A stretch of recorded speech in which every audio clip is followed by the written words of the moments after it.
Hello, my name is Natalie. I created the bullet when I was in a dark place. It is a philosophical podcast that talks about human integrity and freedom, that is influenced by psychological concepts, more mystical or even spiritual ideas, and my artistic stance. However, coming from a dark place, I am not asking why the world is as it is so as to make sense of it, to write yet another scientific essay, to find an excuse for why the world has to be the way it is. I find the society we live in very questionable. I do not like how the modern Western worldview is considered synonymous with objective truth. So when I ask why the world is as it is, I am asking so as to undermine the foundations of a world that, in my opinion, needs to be unsettled and rethought. I think it is crucial to realize that perception is not a tool for finding out the truth. It is how we communicate with the world around us. It is a tool of expression, of self-actualization. And to understand this is to grasp the magic that lies within the gift of subjectivity. I hope that you'll enjoy listening.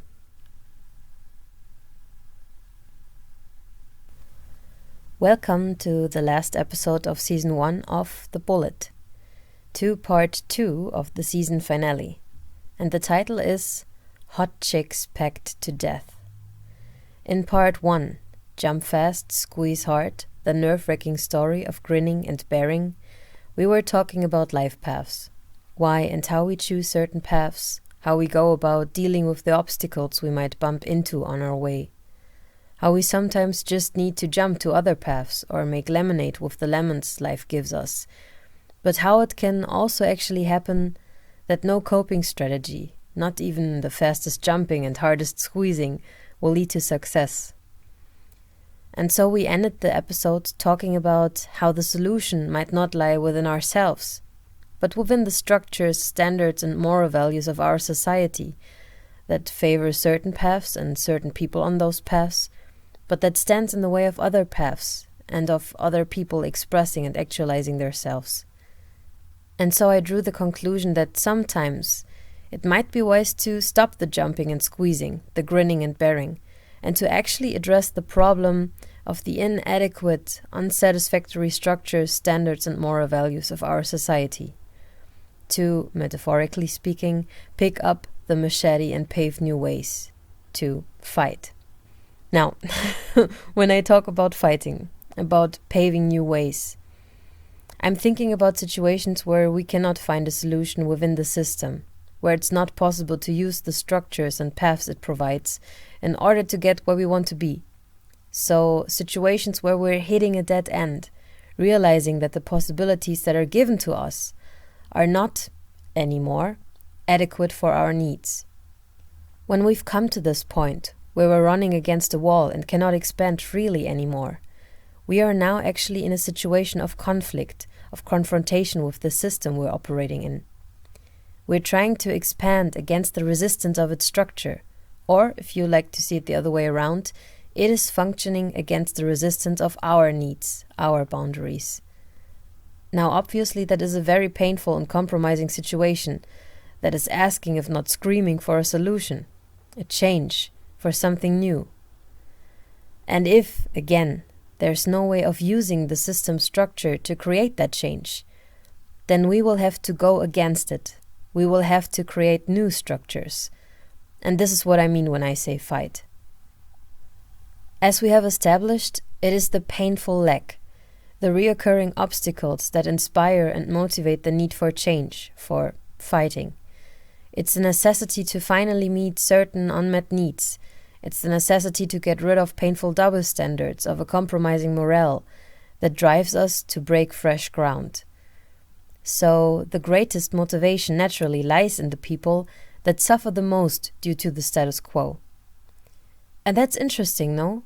Because when we think of change, of powerful shifts with the potential of revolutionizing the structures, standards and the morale of a society, we probably imagine the initiators of that change as patient, energetic, consistent, disciplined people with a lot of willpower. So, how are we supposed to perform the feat of creating powerful change from a place of being and feeling the most compromised and debilitated, and actually in need of a helping hand ourselves? How are we supposed to jump from deficiency and despair to empowerment, inspiration, creation? The answer is anger. Through turning desperation into anger, our body provides the energy we need to overcome suffering and get our needs met. Anger is the very emotion that can perform the miracle, the magic of turning us from being the most powerless and desperate to being the most powerful and visionary. But unfortunately, we live in a hierarchical system where people very often don't use their power and anger to create beneficial changes in and for the system as a whole, but to forcefully acquire a better position in the social pecking order. A system that is fueled by the capitalist thought of, how can I consume you, or how will you try and consume me? That promised us freedom, that promised us that everyone will be provided for, but that actually forces us to compromise in many regards. It has made us cling desperately to everything we have. So when we see someone angry, we will naturally less likely see the possibility of change, of creation, but more likely the possibility of hurt and destruction. We have learned, we have experienced that anger will mostly, if not almost exclusively, be used to hurt, to go against other people. We have no reason to trust other people, to have our best interest at heart. And so we fear anger. And chances are that the mere idea of change will make us feel incredibly threatened, and that we will fight for and defend our position in the pecking order with everything we have. Unless we have a truly shitty position in the pecking order. In that case, we might try and use the momentum and unsettlement of change to leave our shitty place and take over someone else's better place. Either way, even if we would consciously be supporting the idea of change, even if we ourselves don't like and suffer from the system, and even if we do share the vision of the initiators, the fear and desperation from thinking that our integrity and our ability to satisfy our needs, both of which we have learned have to constantly be defended, might be taken away from us, are very real and have a very strong existential pull. We have learned that, for the sake of our own safety, we have to always consider the possibility that someone might be using their anger as a mere tool of seizing power for power's sake. So, unless we also desperately need the change, we are much more likely to support the somewhat bearable, less dangerous feeling status quo. And this is how, paradoxically enough, in fear of an antisocial anger, in fear of a power that could potentially be threatening our current achievements and wealth, our society cultivates an anti-solidarity and zero-sum game mentality that corrode our sense of safety, integrity, trust, and empowerment even more, that lead to us actually sabotaging each other's growth in trying to save our own asses. And that make change, real groundbreaking, much-needed change, almost impossible. So, what to do? How to escape these gruesome workings? How to reclaim and use our anger in constructive ways? And how to not get pecked to death in trying to bring about change? I believe that in answering all these questions, it's key to look at the topic of responsibility. Now, in this society, with all its power dynamics, with all the pecking and defending that often puts us in a position of kill or get killed, responsibility is extremely blurry and painful. We desperately need it, as responsibility is wherein we are powerful and have a freedom of choice. But it also feels incredibly scary and dangerous to have it, to be in a position where we can be held responsible, because it can, by virtue of shame, be used against us, to, once again, try and push us further down in the social pecking order. So, according to our level and type of despair, we might in one moment try to maybe even forcefully take over all responsibility so as to feel a little less powerless, aka ready to be pecked. And in another moment we might try and force all our responsibility onto someone else so as to avoid getting shamed, aka getting pecked. Both of which are boundary violations. Which, again, puts us in a position where the people whose boundaries we have crossed might try and use their anger to punish and shame us, aka pecking. So to, again, try and avoid that, we might make use of a DARVO type of defense. In case you're not familiar with that term, DARVO describes a defense strategy where a person, D, denies what has happened, A, attacks the accuser, and R, reverses the roles of V, victim, and O, offender, painting themselves as the victim and the accuser as the offender. Which is a very malicious defense strategy that is mostly attributed to the people that our society categorizes as narcissists, if not sociopaths or psychopaths. But trust me, we have all sucked on that DARVO-bottle. And to use DARVO is obviously again a boundary violation. And from here we're just stuck in an ever-spinning wheel that drives us downhill full speed. The system that kind of keeps us in a desperate, threatened state, where we constantly feel weak, where we try to gain power so as to be able to afford being ourselves, or to make the new rules that would allow us to be ourselves. It can make us do terrible things. It forces us to compromise and act in ways that don't feel good at all, just so as to be able to reach at least some satisfaction, some freedom, some peace of mind.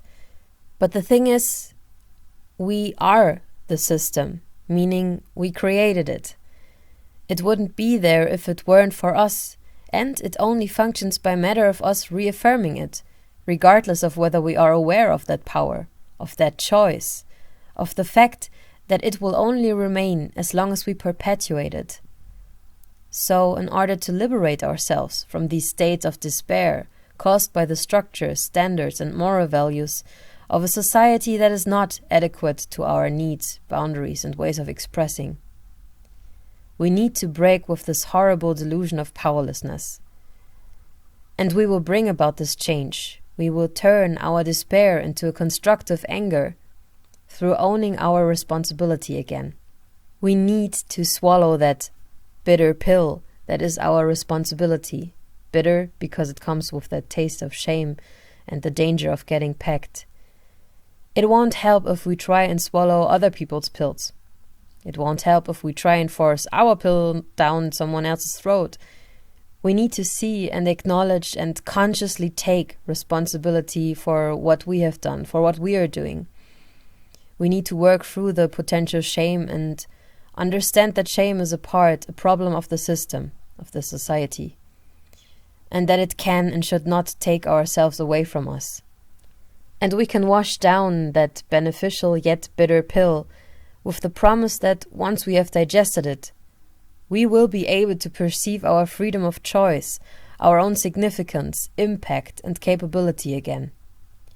That when we take over our own responsibility, when we don't try and take someone else's responsibility away from them, and when we will not try and force our responsibility onto someone else, shame will slowly dissolve into forgiveness. What this means is that change, even something as big as the change of a society, can start on a very personal, individual level, within one singular person choosing for themselves to take over responsibility for their own thoughts, feelings, words, actions. Within one person choosing to see and acknowledge what was forced onto them, saying, "This is your responsibility," and to see and acknowledge what they forced onto others, saying, "This is my responsibility." Within one person taking back what is theirs and giving back what is not theirs. And starting from there, committing to taking and owning responsibility like that, we will be able to build relationships that are safe spaces, that provide the sense of respect for personal boundaries, of openness, freedom, and ease, that can really help people to recover from whatever pain, suffering, trauma they may have experienced, It is to build a net of solidarity and mutual support where people can experience and express themselves beyond these painful ideas of you have to earn being yourself or you have to deserve what you want. Now, let's talk more about how to not get pecked. Because once we don't force our pill onto others and don't take anyone else's pill away from them anymore, chances are that people who are very much into the shame game and or on a mission to protect or improve their position in the pecking order will perceive the fact that we are not playing along, that we are not performing DARVO or other things, as us having weak boundaries. And seemingly weak boundaries, even though we probably have pretty good boundaries when we've already made it to that point, are especially attractive to anyone who's either looking for someone to steal a pill from or for a throat where they can shove down their own pill. But at the same time, the fact that we are not playing along in the shame game, that we are not using DARVO, will obviously also be very attractive to people who suffer a lot due to the system, who would love to have a relationship that is a safe space, who see us with a gleam of hope and would love to fall into our arms because they don't feel threatened by us, which is very nice. But the thing is that it's not so easy to tell whether someone is the first or the second type of person. In fact, they might be one and the same. Assuming that maybe most people are not the obvious evil type that consciously wants to harm and take advantage of others. And also assuming that for someone who's very desperate, it won't be super easy to just let go of the defense mechanism, even if they'd actually like to change very much. Probably most people are anyway somewhat fluctuating on the spectrum of the first and second type. So, how to stay on course, how to relate to and with other people, how to make safe relationships possible without ending up as a hot chick pecked to death. Here are some ideas that all pretty much evolve around the key factor: clear boundaries. Have and show clear boundaries. Don't affirm shitty behavior by forgiving and forgetting when people don't treat you right. Support, love, give and forgive whomever you want and as much as you want to. All people are deserving of that. But when someone shows a "how can I consume you" behavior, or gets very defensive about their position, or shows signs of wanting to use you as a stepping stone or something like that, you might want to consciously and openly withdraw your support, love, giving and forgiving from that specific aspect of your relationship. Consciously and openly meaning be as clear as possible to yourself and to them that what and where you are withdrawing from is this very behavior, that you are not supportive of that specific dynamic, and that your withdrawal is simply about you setting your boundary and protecting your integrity, that you might still support, love, give and forgive them as a person, but that you don't want this type of behavior, this dynamic, to be part of your relationship. To withdraw support, love, giving, forgiveness in these moments, making it very clear that you are just not in support of this specific aspect, doesn't mean that you are hurting them or any ideals of solidarity or loyalty you might have. Actually, you're keeping your ideals and standards alive by doing so. The real hurt happens when you end up supporting, loving, giving and forgiving something you truly are against. When you enable or affirm people in a behavior that is truly against your own morale. You need to set your boundaries. You need to protect your values, because they are the very foundation that will allow you to keep giving support, love, forgiveness, trust and openness to other people. And allow yourself to be angry when your boundaries are crossed. Embrace the anger you feel and use the power of aggression that it creates to be clear and strong in your boundaries.